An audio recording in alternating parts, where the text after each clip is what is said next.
Wasallam meninggalkan tanah kelahirannya, tanah yang paling dicintainya.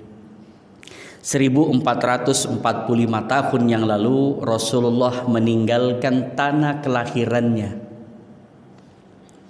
tanah yang begitu dicintainya, tanah yang betul-betul menjadi keberkahan sampai detik hari ini.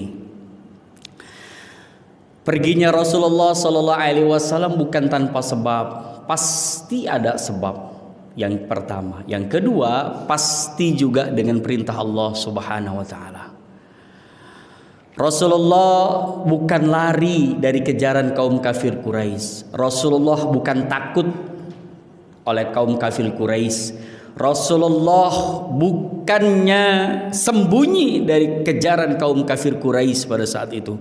Tapi perginya Rasulullah meninggalkan tanah kelahirannya untuk mengatur rencana ulang, untuk mengatur strategi ulang.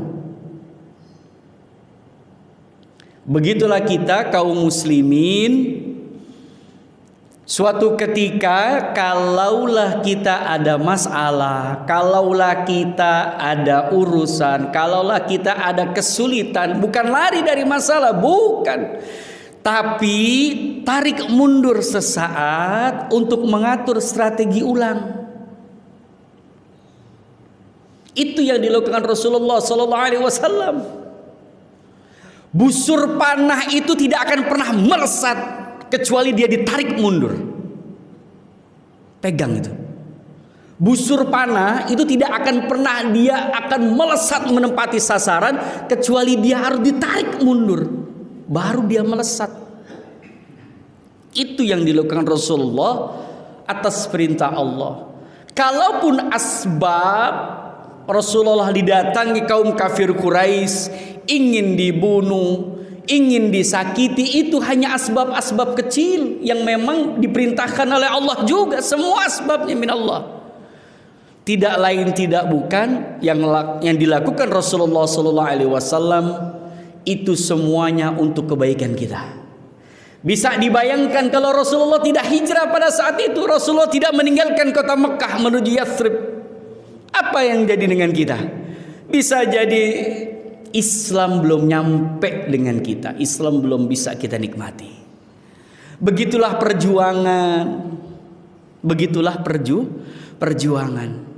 Kalaulah kita punya masalah, jangan lari dari masalah, hadapi, tapi mundur sesaat, atur rencana hidup kita, atur ulang. Oh, ada yang salah nih, omsetnya meleset terus, rugi terus, atur rencana ulang. Kok hidup begini-gini aja, mobil ada, rumah ada, anak istri ada, kok penyakit makin datang setiap hari, makin gak karuan. Mundur sesaat, bukan lari tapi mundur sesaat, atur rencana ulang, back to Allah, kembali ke Allah. Maka di saat Rasulullah mengatur rencana ulang, Rasulullah kembali ke tanah airnya, kembali ke kampung halamannya, tidak ada satu darah pun tumpah di kota Mekah. Tuh, nggak ada satu darah pun tumpah di kota Mekah. Rasulullah kembali